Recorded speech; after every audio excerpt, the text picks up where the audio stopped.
Hello, my friends, hello, and welcome once again to Stately Von Manor, where Roger and I have returned because it's Wednesday. That means it's Epic Comic Book Wednesday. Every Wednesday, we'll talk about a certain comic book, graphic novel, or comic book subject. Steve Donoghue over on his channel will talk about the same comic book, graphic novel, or comic book subject. It is our world's finest team up that we do once a week. And today, we're going back to the 1980s when, apparently, evil supervillains took over DC Comics. Apparently, this must have been what happened. And these supervillains decided, hey, we're villainous. Let's destroy the DC universe. And so that's what they did.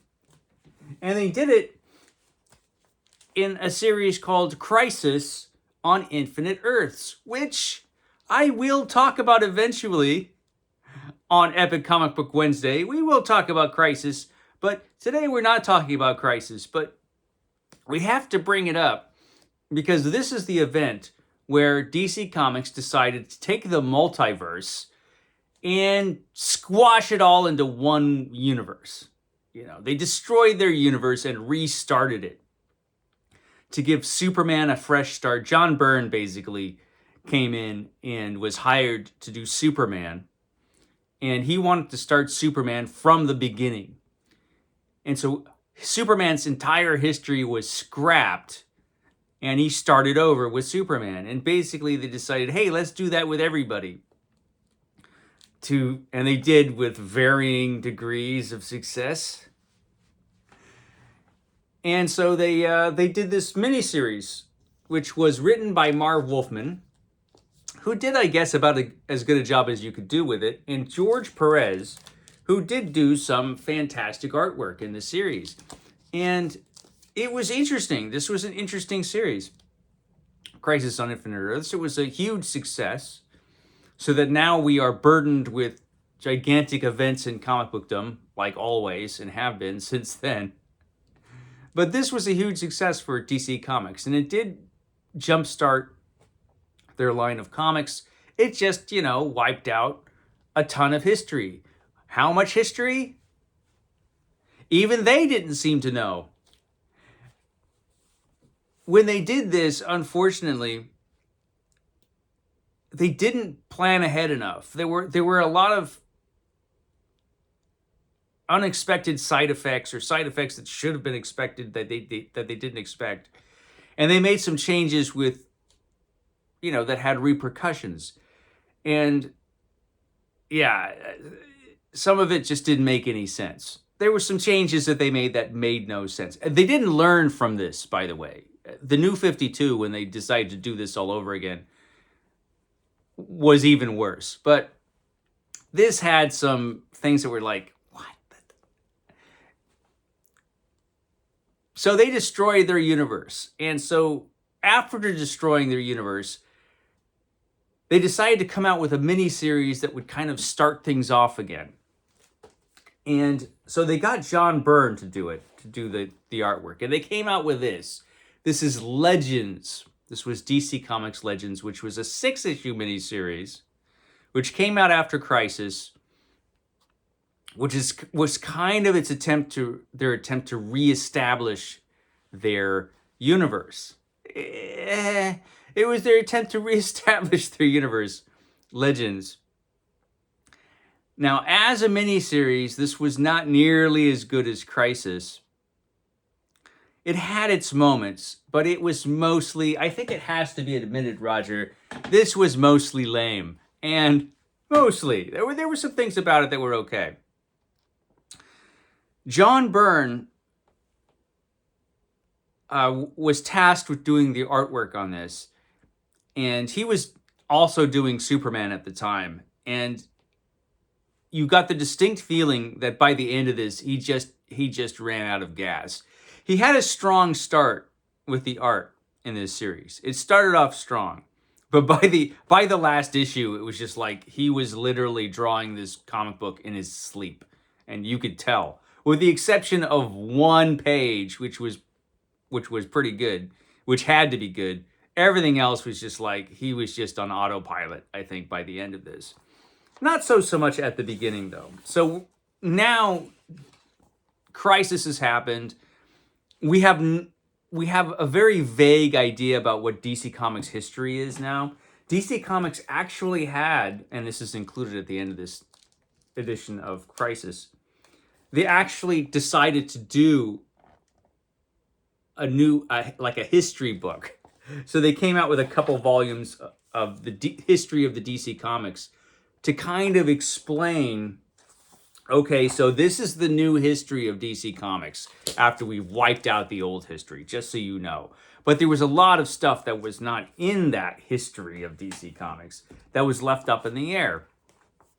And so if you're a fan of DC Comics, you don't know what happened and what didn't happen as far as DC's continuity and history is concerned.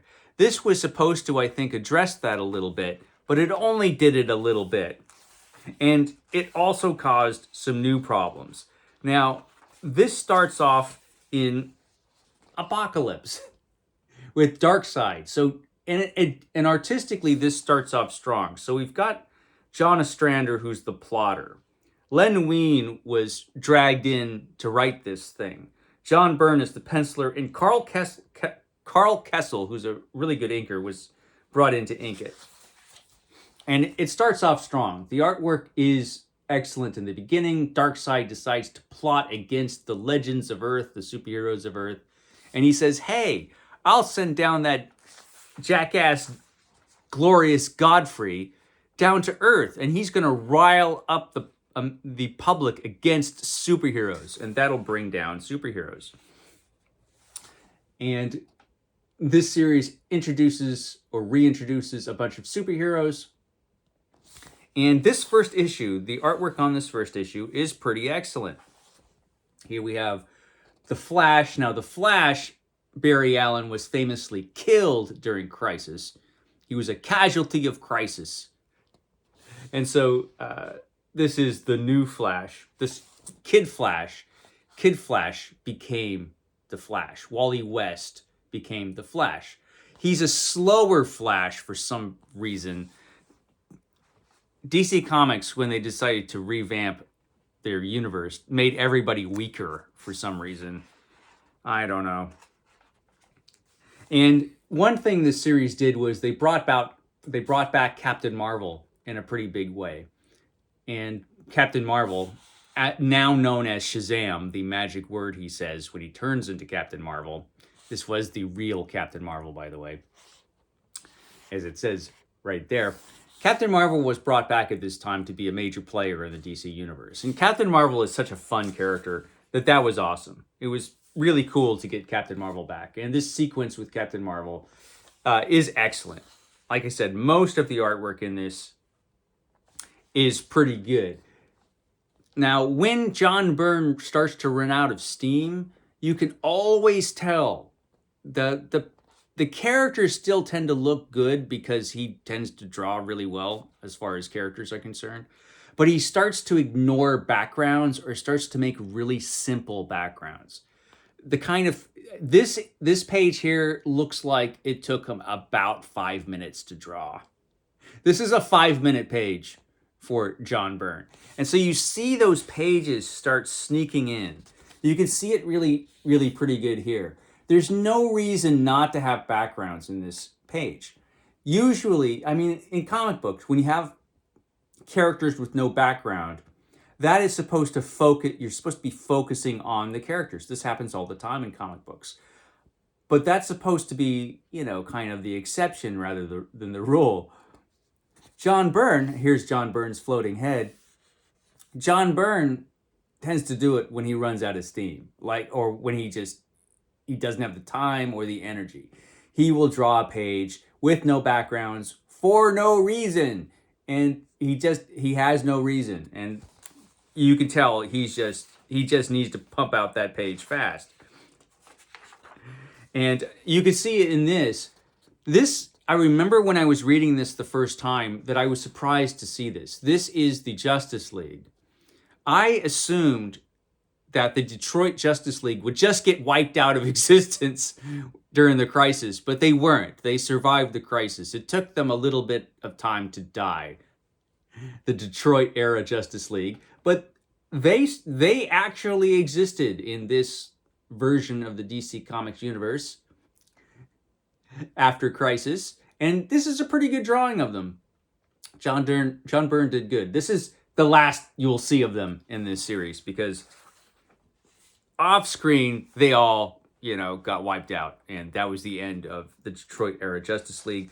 So after this issue, elsewhere, they disappeared. Now, with Legends, you had a bunch of Legends crossovers with all the other series in DC Comics. Superman went to Apocalypse and had a pretty good story there.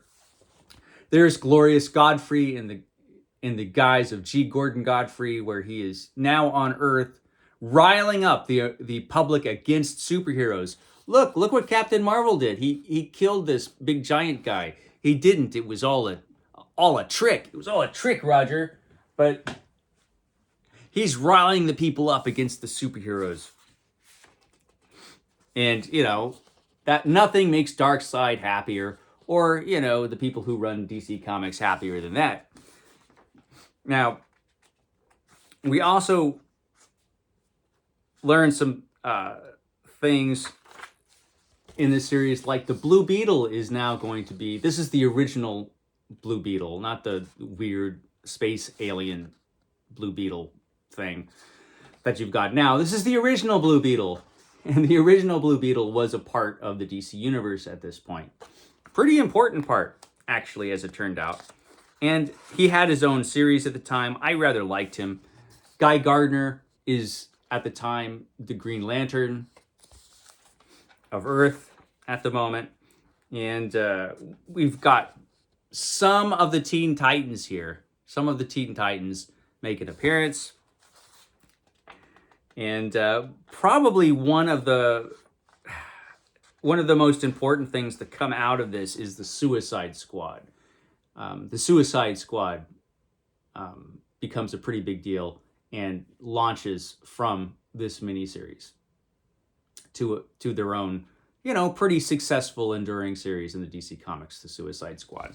So that was a big deal.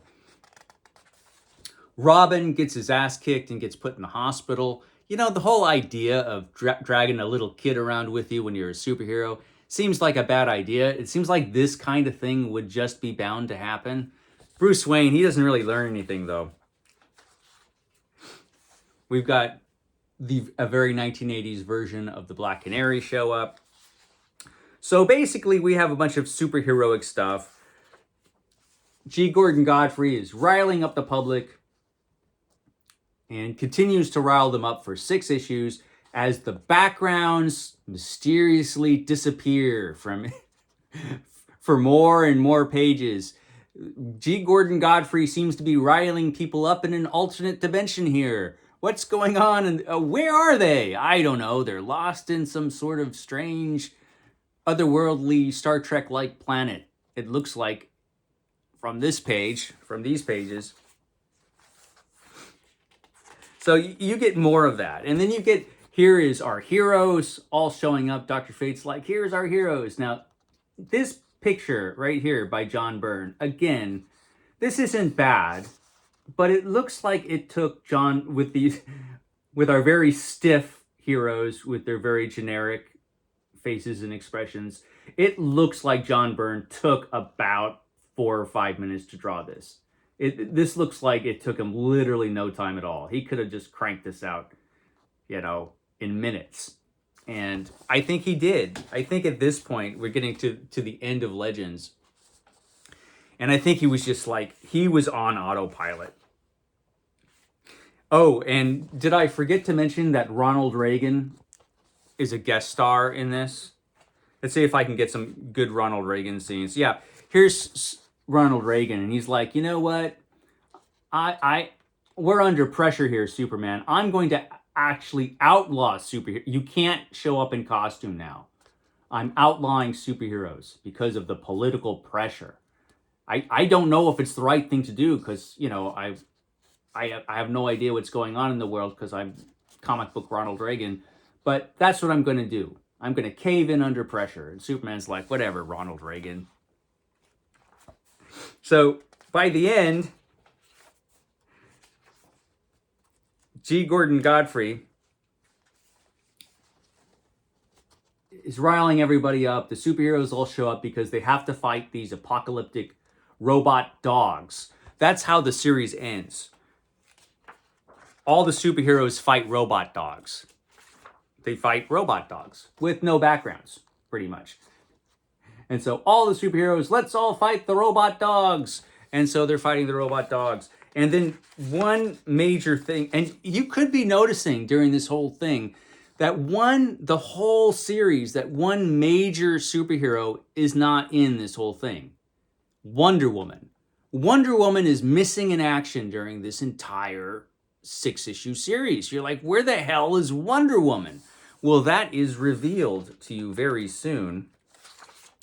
Let's see if I can get past all these other robot dogs. And here's the one page in the last issue that's done really well. And that is this. Wonder Woman finally shows up. Where's she been? Well, as it turns out in this new version of the DC Universe, Wonder Woman didn't exist until this moment. And you're like, wait a minute. In this new history of the DC Universe, the Detroit Justice League existed, but not Wonder Woman? This is Wonder Woman first showing up for the first time? What? Yes. Apparently, this is Wonder Woman's first appearance in the modern DC Comics. She just got off the island. And here she is for the first time, taking part. And everybody's like, who's this chick? I've never seen her before. Wow, she's super strong. And we've got more Ronald Reagan scenes. And more titanic battles against robot dogs and other apocalyptic villains, up against the sky, or just no backgrounds in general. Every once in a while, he'll throw in a corner of a building or something. And then we get to the incredible cheesy ending where people are still riled up against the superheroes. But then the children show up. The children show up because the children believe in superheroes. The children believe, Roger. That's right. And they're led by broken up Robin. Now, the fact that Robin just got out of the hospital, is limping around in a cast and things, you'd think that would make people more riled up. Like, look what Batman did to this kid by dragging him around into danger. But no, Robin convinces everybody, hey, believe in superheroes. And Glorious Godfrey whacks this kid. This is an interesting panel. Glorious Godfrey, not exactly being a genius, decides to whack this kid in the head in front of a bunch of people. And that turns them all against Glorious Godfrey. And that's pretty much the end. And then we have all of our superheroes here, against, and again, they seem to be hovering in this alternate dimension where there are no backgrounds, because by this point, John Byrne's he's just like, let's just finish this crap. Can we just end this now, please? And a bunch of superheroes decide they will form a Justice League. So they form a Justice League, but here's the thing. This was supposed to be, at this point, bringing the Justice League back to full strength, but they didn't. It wasn't quite the Detroit Justice League, but it was like a really, as far as who was in the Justice League, it was like the Blue Beetle, Captain Marvel. I mean, the thing is, a lot of John Byrne didn't want to put Superman into Justice League. He's like, I'm too busy with Superman. My plots are just so complex. There's just so much intricate, detailed stuff going on in my Superman that I can't lend him out to the Justice League. And there was a lot of that going on. So you have a bunch of second stringers and Batman on the Justice League.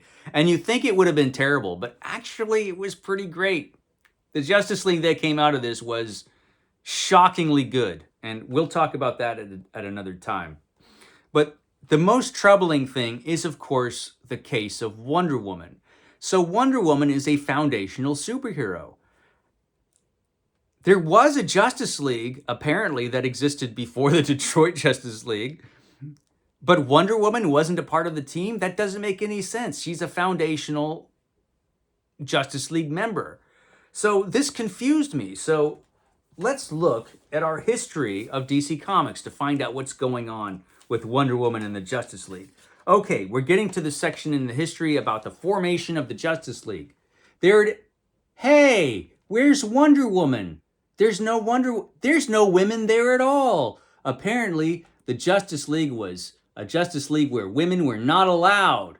Only men are allowed on the Justice League. No Wonder Woman. So yeah, Wonder Woman was not a part of the Justice League, apparently, in this dumb universe that happened after Crisis. So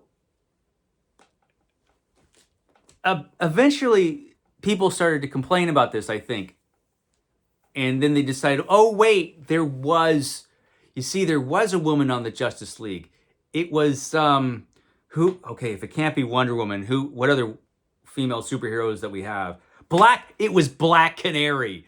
Black Canary was on the Justice. So it turns out that Wonder Woman was replaced in this universe by Black Canary. Nothing against Black Canary, but Wonder Woman is second only to Superman as far as raw power is concerned. She's a powerhouse. And you're replacing her with Black Canary? Black Canary's superpower is yelling. She yells. That's her superpower. Now, if you go back to those early issues of the Justice League and see the kind of challenges they had to go up against, and just read those original stories, where would the Justice League have been without Wonder Woman? If you had replaced Wonder Woman with Black Canary, where would the Justice League have been? Dead. They would have been dead multiple times without Wonder Woman. You can't replace Wonder Woman. And you especially can't replace Wonder Woman with Black Canary, who's basically, she's basically a wannabe Batgirl who has a superpower, and her superpower is yelling loud. It doesn't make any sense. It doesn't make it. It was lame. And wasn't Wonder Girl on Teen Titans? Jeez, that doesn't make any... this is the kind of problems you have when you do stuff like this without thinking it through. They didn't think this all the way through. And this didn't help matters. It really didn't. Eventually, Wonder Woman, there was Infinity Crisis. They had to do a few crises to get this thing sorted out. And eventually, Wonder Woman did get her foundational status back as an original Justice League member. Thank goodness. But this was and I remember reading this at the time. I'm like, what? What are you talking about? No Wonder Woman on the Justice League? What?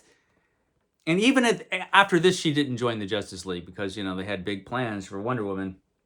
She couldn't be on the Justice League. Black Canary was, though. But we'll talk about that version of the Justice League another time. And like I said, it was surprisingly good. This, not so good. It had its moments, but overall, not so good. Okay, guys, I'll shut up now. I will catch you next time.